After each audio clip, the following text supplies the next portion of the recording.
Right there. Oh my god, it's so bright. Holy shit.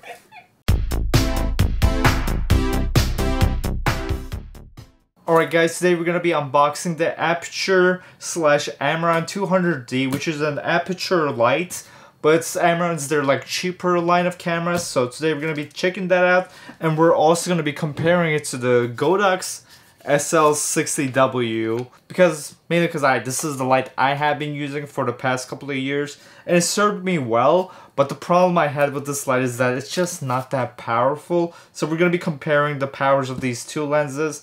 I believe this light is around like $100, while this one's around $300, but I did get it for $255 during Black Friday. So, you know, when I saw the deal, I had to jump on it. So let's unbox it and see how it is. And from all the reviews I've seen of this light already, it performs really well. It performs closer to Aperture's 300 lights, which is like, you know, like over $1,000. The only problem I haven't seen with this light is that it just had a very loud fan to it, which apparently they fixed later on. So hopefully this one will work perfectly fine. And I believe the only downside is compared to like the Aperture 300 whatever, is that this is just cheaply built compared to their 300. Those ones are, you know, built like a tank, but this one's built cheaply. So let's unbox it. First of all, I'm gonna need to get a knife, which I didn't get, so I don't have a knife with me. So we're gonna use this sword from Sekiro, and I don't think it's gonna work. Actually, it might work. Wait, let me see. Actually, I don't want to break this. This is a nice collectible item, so I don't want to destroy this sword right here. Let's see what I got on my toolkit right here. There, we got a screwdriver. We're good now. We're saved. Boom. Here is the light. Oh baby, look at this. Look at this beauty right here. Here. Oh, you guys can't even see it. Yeah, I'm holding the wrong side. Here's the light. Oh yeah, look at this beauty right here. It looks glorious. Right here, let's open this baby up all the way now. Boom. And here we go. We're almost there. And boom. So here's what it looks like. So here's what it looks like when you open it up. Right here. You can see over here. You can see, I don't even know if you can see it. You can see the light and the reflector dish and the power box. It's pretty plain, but you know, for the price for what you're getting, it's whatever, you know. But here's the light. Wow. Compared to the SL60W, I think it's a little smaller, right? Yeah, it's a little smaller than 60W, but it's definitely a lot heavier. Like, this is like a big beefy boy right here. This one's like pretty, you know, it's fairly light. This one's like a brick. So let's take it out all the way. And it comes with a reflector dish. Oh, that's interesting. So it comes with a reflector dish right here. And let me just take out the power. My cat started attacking it. Let me just take out the power brick, which is also really heavy. I think that's it, right? Alright, here's another cable right here. But yeah, I think that's it for now. Let me just put this down right here. Yeah, so it comes with this dish right here, but it has like a foam inside with a hole in it, and it says, please remove it before use. But I feel like this can be used as like a, what do you call it? I forgot what it's called, but like it's still like shaped alike. Like if you want to just have like a little circle thing. So I feel like this can be usable, but I don't know. It says please remove it, so I'm guessing this is more just for protection. But this is what the reflector dish looks like from it. And right now we're actually just using natural light coming from my window to light this video. So now I guess we'll switch over to this thing, and we'll use a big softbox to get a nice light on myself. But this thing comes with this, I don't know what to call it, protection cover. So make sure to keep this, so when you're using the light, you can you know, when you're storing the light in your bag or whatever, then you can just take this off and on to protect the dish. So to take this off, I guess I had to push down on this. Right there, push it down, then twist it off. There you go. Just like any other bow and mount light reflector. So yeah, and then we can just add this if we want, which I would not recommend for lighting up people, but we're gonna be putting in a softbox for this, and then we'll see how it looks. So let's switch over to that right now. So this is quite interesting because, so they have this power brick and they added like a metal bar to it, so that, not a metal bar, like a metal hoop, so you can like attach it to your light stand, so you can, so this is not just on the floor, but they made like the power extension cable really short, so you're probably gonna have this on the floor anyways, and they made this like other part very long, so I don't really get it. I don't understand it. Let's plug into the power. Right there. Oh my god, it's so bright. Holy shit. Oh my god. Okay, it's at 100% right now. Okay. This is at 2. And then this is 100. Holy shit, when I went to like, that wasn't even 100, that was like 50%. Oh my god. So when I increased the power of it, I actually felt like the heat coming off of it. Wow. Here, let's put a reflector dish on. Let me see how that looks.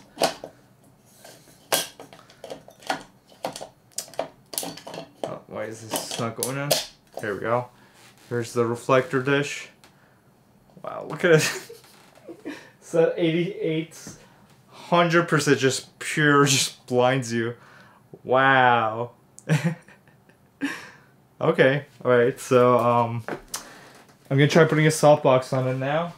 So let's take this off, and to take it off, you just push down the button on top. I mean, you pull it back, and then you hear a click, and then you can just turn this to the right. Now let's put a softbox on it with a grid on it. Okay. Alright, well you guys can't really see anything, but now we'll switch over the camera and then we'll see how it looks. Now one of the main reasons why I wanted this light is because that Aperture has an amazing app that you can control the lights with, which I have right here. So right here we're on the lowest power of the lights, which is why this looks very underexposed.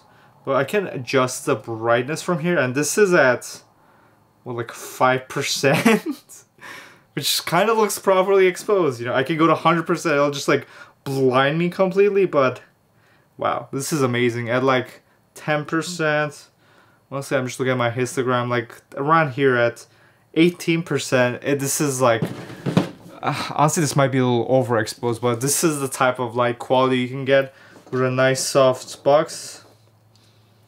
Right here at 15%, I think this is proper exposure right here. So at 15%, this is the type of light we're getting. So what we're gonna do now to compare it to the Godox SL60W here, we're gonna compare their maximum power out. So what I'm gonna do is, I'm gonna set this to 100% power. So this is what it looks like. And then let's put some ND filters on my camera. So let's put it to like, so right here, this is properly exposed with the ND on my FS5. So right now, oh my god, this is like blinding my eyes right now. So now let's compare it to the Godox SL60. So what we're gonna do is we're gonna switch out the lights. We're gonna use this one instead. And we're gonna use this at 100% power and see how it compares to this scene right here versus this. So this is what it looks like with Godox, you know, compared to 100% of the Amaran and the Godox. You know, as you can see, there is a difference.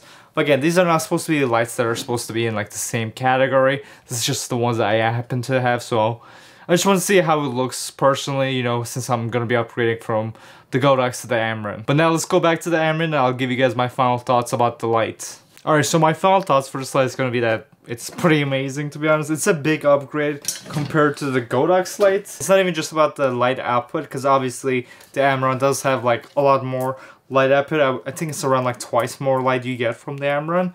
But the main big difference is the build quality is so much better than the Godox. Especially when you put a big light diffuser like the one I have right now, like putting a big, I believe it's a 50 or 60 inch softbox onto the lights. when I put it on the Godox, it always bends. Like when I put it on, it just goes like burp, and I have to like tighten it a lot, and this tightening thing on the Godox is like really shitty. Like you can hear how shitty it is. But with Amaran, it's pretty much all metal, so it just holds everything very well. Another cool thing about the Amaran is the app is amazing for it. With the Godox, you have to use included remote for the light, and that thing is just not that usable, and some of the settings on it doesn't even work properly because it's just like made like it's like a universal remote they gave you with it.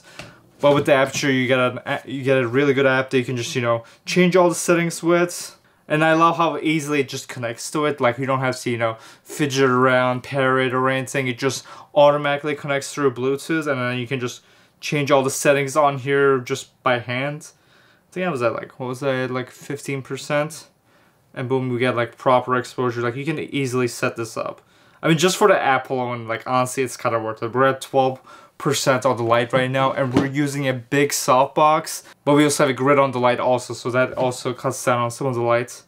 Yeah, I'm gonna go down to like 10%. And a complaint that's been big with this light is that it makes too much noise, but from what I can tell, that's been fixed, because even when I was at 100%, like I couldn't hear the fan of this light at all, and the light is like pretty close to me anyways. But compared to the Godox, like when I was at 100% at Godox, you can hear the fan struggling to, you know, keep this thing cool. Well, with the Aperture, I'm not hearing it at all, even when I put it to like 100%. Let's see. Yeah, I don't hear it at all. You know, if I kept it on for longer, I'm sure the fans would kick in more. But honestly, if you're doing proper audio where you either have, you know, your subject laved up or you have a shotgun mic further away from the camera, honestly, you're not going to hear it anyways. And even if you do hear a little bit of fan noise, that can easily be cleaned up in post. But right now, I'm not hearing it at all, so that's not something I'm even worried about at all. Another cool thing about the light is that since it's using a 48-pin adapter to connect power to it, you can actually buy Aperture's battery pack for it, so you can also just run this off of battery without having to connect this to power, which you can't do with the Godox lights unless if you buy like a separate generator or something. With this, you can just use Aperture's own battery pack and just add some V-mount batteries to it, and you'll be able to get battery power through it. The only negative I can think about this light is that it doesn't come with a carrying bag, so if you want to travel around with it, you have to get your own bag to put it in, which isn't the biggest deal in the world since I already had bags for my lights. But that's one thing to consider, is that you might need to buy a bag so you can carry your light around. But anyways guys, thanks for watching this video. Hope you enjoyed, hope it was useful. If you have any questions about the light or anything, just leave it in the comments and I'll reply to most of my comments and try to help you if I can. But anyways guys, thanks for watching this video, and I'll see you guys in the next video. Goodbye.